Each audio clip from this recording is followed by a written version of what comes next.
वित्त मंत्री निर्मला सीतारमण ने आज यानी 1 फरवरी को वित्तीय वर्ष 2024 से 2025 के लिए अंतरिम बजट पेश किया है।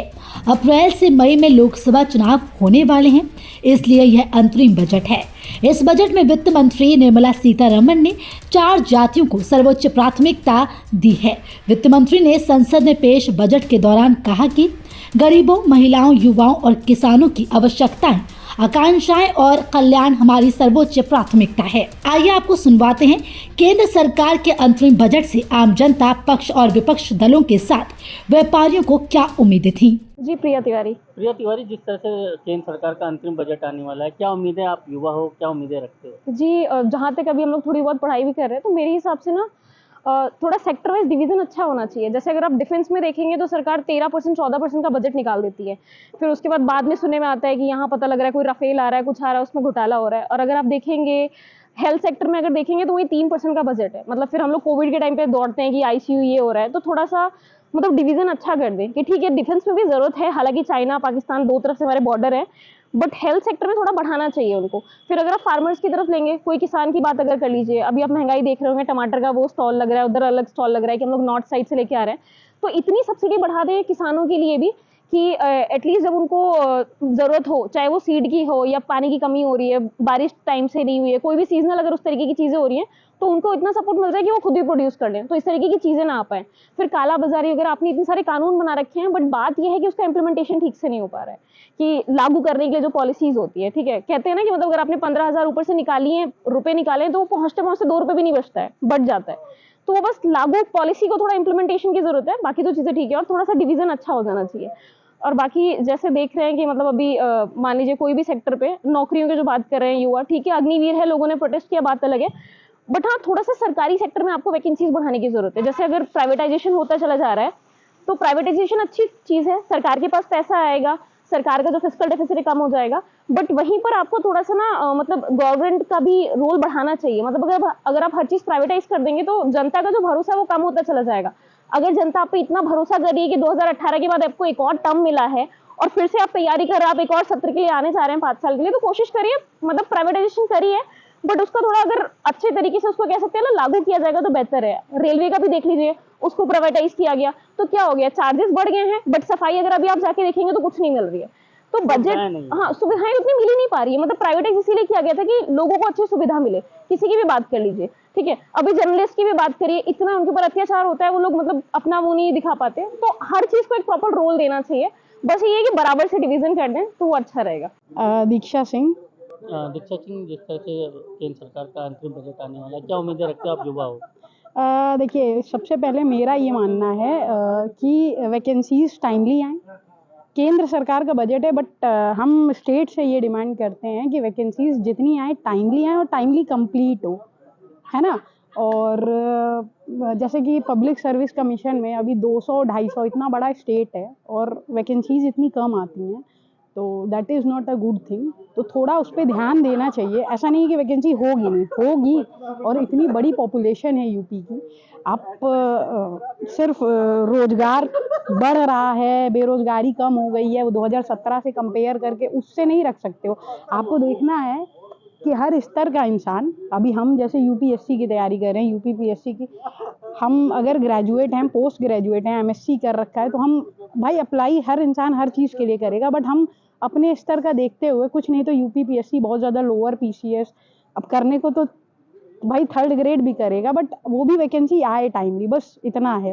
अपनी महंगाई देखिए, हाँ, थोड़ा सा अंडर कंट्रोल होना चाहिए। जैसे कभी टमाटर का दाम इतना इन्फ्लेट कर जाता है, छोटी छोटी चीज़ें हैं, वो थोड़ा अंदर नॉर्म्स होनी चाहिए। बाकी ओवरऑल गुड है। बेरोजगारी के लिए तो मेरा सबसे बड़ा कंसर्न है ना, मैंने तो बार बार बोला ना कि आप रोजगार निकालिए।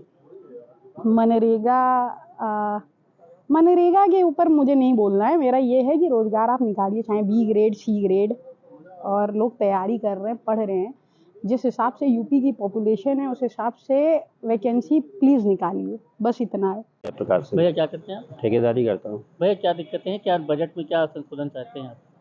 हमारा तो ये मानना है कि जीएसटी में थोड़ा सा कुछ क्लियरिटी लानी चाहिए इनको। जैसे कि अभी हम लोगों को कुछ काम चल रहे हैं तो उसमें 12% का जीएसटी हम लोगों को दे रहे हैं, लेकिन हमको जमा करना पड़ रहा है जीएसटी में 18%। तो इसलिए जीएसटी में थोड़ा क्लियरेंस लाने की ज़रूरत है।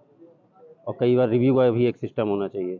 जैसे हम लोगों ने जमा कर दिया एक बार, पैसा गया, अगर मान लीजिए गलत खाते में चला गया तो उसका कोई रिव्यू नहीं है, फिर हमें वापस मिलेगा नहीं मिलेगा, तो एक बार रिव्यू का सिस्टम ये देना चाहिए। और क्या चाहते हैं बजट में? जैसे आम जनता आम आदमी के लिए तो भाई लोगों का ये है, इनकम टैक्स में कुछ स्लैब में कुछ ना कुछ करें, अच्छा ही, बाकी काम तो अच्छे चल ही रहे हैं, लेकिन लोगों की यह उम्मीद है कि, और जीएसटी स्लैब में भी थोड़ा सा कुछ, अभी ढेर सारे व्यापारी समझ भी नहीं पाए ना काम करने, और अधिकारी भी नहीं जानते अभी कि जीएसटी है क्या चीज़, तो उसकी जो दिक्कतें हैं वो थोड़ा दूर करनी चाहिए। बाकी तो उम्मीद है आपको इस बार बजट? बिल्कुल बिल्कुल, उम्मीद तो पूरी है।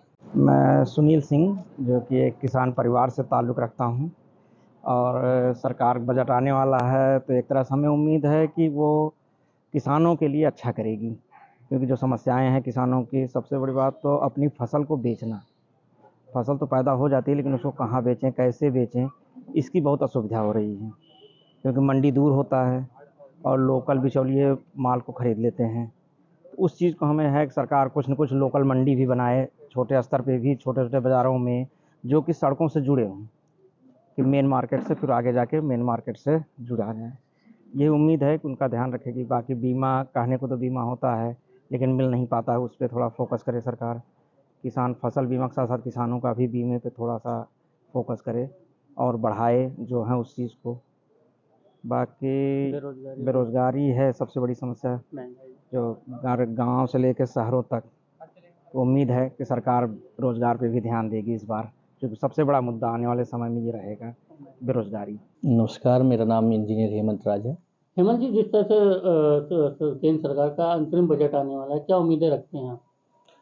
आज जिस तरह से माननीय राष्ट्रपति महोदया ने सदन में प्रथम बार, नए सदन में जो संबोधन किया, और उस संबोधन में जिस तरह से भारत किस तरह कितनी तेज़ी से विकसित देश बनने की ओर अग्रसर हो रहा है श्रद्धेय प्रधानमंत्री नरेंद्र मोदी जी के नेतृत्व में, और इन 10 वर्षों में जो सरकार ने जिस तरह से डायरेक्ट बेनिफिशियरी ट्रांसफ़र के माध्यम से, डिजिटल इंडिया के माध्यम से, स्किल इंडिया के माध्यम से डेवलपमेंट के अनेकानेक कार्य किए हैं, इंफ्रास्ट्रक्चर डेवलपमेंट्स में, स्कूलिंग्स में, अन्य योजनाओं को लाके, उससे ये साफ दर्शा रहे हैं सब कि हम लोग की इस बजट में, भारत सरकार के इस बजट में, अग्रिम बजट में, किस तरह से भारत को विश्व गुरु बनाने के लिए, नई नई योजनाओं का विस्तार करने के लिए एक बेहतरीन बजट आएगा।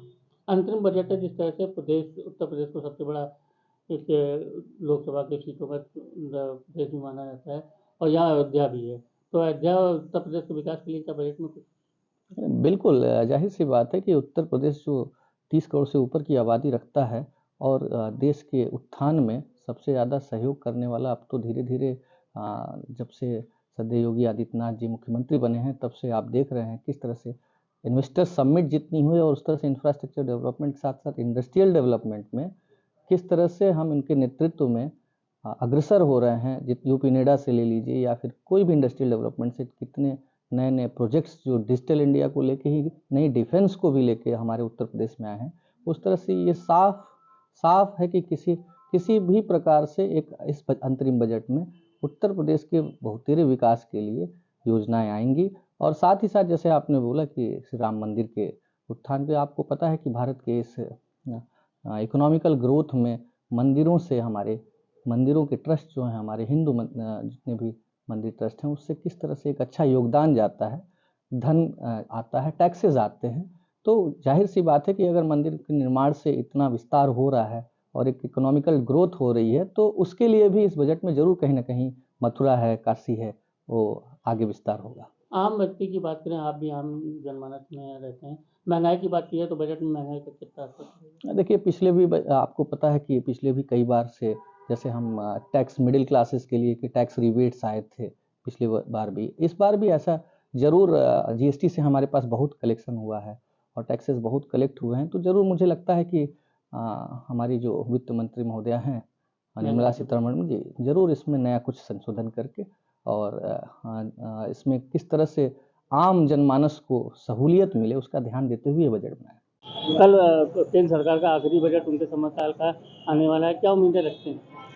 देखिए, उम्मीद तो इस सरकार से कुछ भी नहीं है। पिछले 10 सालों में मोदी जी ने जो देश से 2014 में वादा किया था, वो सारे वादे फर्जी निकले हैं। और ये तो अंतरिम बजट है। इस अंतरिम बजट में देश को देने के लिए जो भी इनका जो घोषणा होगा वो लोक लुभावन घोषणा होगा, क्योंकि भारतीय जनता पार्टी के सरकार में मोदी जी के कथनी और करनी में जमीन आसमान का अंतर है। ये $5 ट्रिलियन की इकोनॉमी की बात करते हैं, योगी जी $1 ट्रिलियन की इकोनॉमी की बात करते हैं। तो जिस तरीके से देश में महंगाई, बेरोजगारी का हाल है और गरीबी बढ़ी हुई है, जिस तरीके चंद उद्योगपतियों को देश का पूरा संसाधन, पूरा का पूरा राजस्व उनको दिया जा रहा है, निश्चित तौर पे देश बहुत खतरे में है। और भारतीय जनता पार्टी, मोदी की सरकार लगातार जनता का शोषण कर रही है।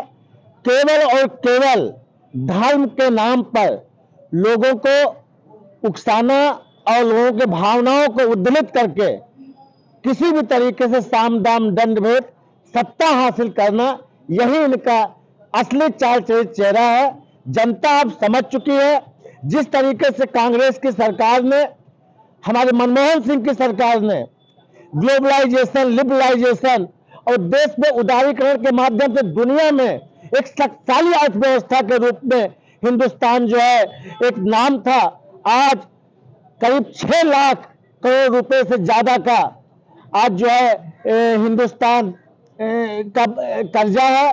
तो ये बजट से देश को कुछ भी उम्मीद नहीं है। निश्चित तौर पर भारतीय जनता पार्टी को जुमलेबाजी फिर कल हावी होगी, ये मैं कहना चाहता हूँ। ठाकुर जी, जिस तरह से केंद्र सरकार का आखिरी बजट है, क्या उम्मीदें रखती है? देखिए, ऐसा है, हमेशा गांव गरीब नौजवानों के लिए ये बजट आज तक जो आया है, और जो मुझे पूर्ण भरोसा और विश्वास है ये जो बजट आएगा ये बहुत ही गांव के गरीब महिलाओं, बच्चों, छात्रों, नौजवानों और किसानों, व्यापारियों सबको खुश करने वाला बजट होगा। और सबको, जहां तक आप देखिए, छोटी छोटी चीजें जो लोगों के जीवन में जरूरत की थी वो हमारा भारत के प्रधानमंत्री जी ने उत्तर प्रदेश में हर जगह बजट में समायोजन किया गया है। इस बार भी जो कमियां रह गई हैं वो सब पूरी की जाएंगी। उत्तर प्रदेश में, देश में पैसे की न कमी है न आगे होगी। विकास हो रहा है और एक तरफा विकास होगा। आपने देखा, जहां श्री रामचंद्र भगवान आ गए फिर वहां दिक्कत कोई नहीं। अब राम राज आने वाला कलयुग चाह चुका है। क्या लगता है उत्तर प्रदेश अध्यक्ष के लिए अलग से बजट दिया जाए केंद्र सरकार को? मैं तो अपनी तरफ से मैं ये कह सकता हूँ कि ये हमारे प्रेरणा स्रोत है और उसके लिए हम लोग सक्षम बहुत हैं। भगवान राम हमारे, हम लोग तन मन धन सब देना चाहते, सरकार देगी तो और अच्छी बात है, इसके लिए बधाई है। देखिए, इस सरकार से किसी को कोई उम्मीद रह नहीं गई है, क्योंकि जिस तरीके से इस सरकार ने पिछले 10 सालों में सिर्फ और सिर्फ जुमले दिए हैं जनता को, जनता पूरी तरीके से परेशान है। युवा पूरी तरीके से बेरोजगार है, उनके लिए क्या देंगे ये? जब 10 सालों में नहीं दिया तो अब क्या देंगे? जो चुनाव से पहले का बजट है ये। किसान के लिए इन्होंने एमएसपी का वादा किया था, किसान आंदोलन खत्म करवाया। आज हम क्या उम्मीद करें इनसे कि क्या ये एमएसपी घोषित करके जाएंगे? इनकी सरकार तो जा रही है 3 महीने के अंदर। तो ऐसी स्थिति में इनसे उम्मीद करना ही बेमानी है। व्यापारी के लिए जीएसटी के अंदर आज तक क्लैरिटी नहीं है। खुद जीएसटी के अधिकारियों को क्लैरिटी नहीं है कि जीएसटी के अंदर हमको किस तरीके से काम करना है, तो व्यापारी को कैसे क्लैरिटी होगी? आपने व्यापारी को मुंशी बना के छोड़ दिया। महिला पूरी तरीके से असुरक्षित है, और आपने जिस तरीके से महिलाओं के साथ इन्होंने मजाक करने का काम किया है कि 33% आरक्षण दे दिया, पर चुनाव सर पे, क्या 33% महिलाओं को भारतीय जनता पार्टी टिकट देगी? तो इस बजट से जनता पूरी तरीके से निराश है, क्योंकि चुनाव से पहले का वैसे भी बजट है और भारतीय जनता पार्टी जा रही है। हमारी सरकार आएगी इंडिया गठबंधन की, हम एक अच्छा बजट देंगे और हम कहीं ना कहीं युवाओं, व्यापारियों, महिलाओं और देश के किसानों के लिए एक संघर्ष करने का काम करेंगे, जिसमें हमारी कोशिश है कि जो भारतीय जनता पार्टी ने डैमेज किया 10 सालों में देश को, उसको हम कहीं ना कहीं उसकी हम कैसे पूर्ति कर पाए। इलेक्शन की बात कर रहे हैं तो 2024 का इलेक्शन आ रहा है। बजट को देखते हुए उत्तर प्रदेश में 80 सीटें हैं लोकसभा की, और उत्तर प्रदेश में राम मंदिर का निर्माण भी हुआ है, राम प्राण प्रतिष्ठा हुई। उस पर लगता है कि बजट में कुछ मिलेगा? देखिए, पहले तो एक बात समझ लीजिए कि राम मंदिर का जो निर्माण हुआ है ये करोड़ों सनातनियों की भावना के कारण हुआ है और सुप्रीम कोर्ट के आदेश के ऊपर हुआ है, और इसके अंदर करोड़ों सनातनियों के चंदे से ये रुपया लगा है। भारतीय जनता पार्टी ने कोई पार्टी फंड से उसके अंदर रुपया नहीं लगाया। भारतीय जनता पार्टी ने सिर्फ उसका राजनीतिकरण करने का काम किया है। सिर्फ और सिर्फ राम के नाम पे इन्होंने अपनी सत्ता में आने का काम किया है। इसलिए राम मंदिर का निर्माण का जनता भी जानती है कि भाजपा का कोई योगदान इसके अंदर नहीं है। राम हमारे लिए भी आराध्य है। तो ऐसी स्थिति में उत्तर प्रदेश के अंदर भारतीय जनता पार्टी से जनता पूछ रही है कि आपने पिछले 6 सालों से आपकी डबल इंजन की सरकार है, जो आप कहते हैं कि साहब डबल इंजन की सरकार, तो आपने जनता को क्या दिया है? जनता को तो आपने कुछ दिया नहीं। बजट इसमें राम मंदिर में कुछ है? राम मंदिर के लिए कहाँ से सरकार वैसे भी मंदिर के लिए पैसा नहीं दे सकती है, और ना तो इन्होंने कोई एक को रुपया दिया है। ये तो सनातनियों के चंदे से बना हुआ मंदिर है।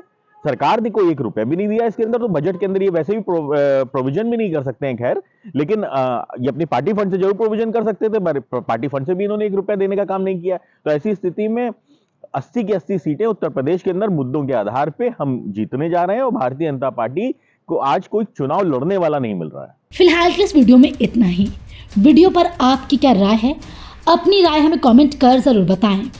इसी तरह की खबरों के लिए देखते रहे सहारा समय यूपी उत्तराखंड।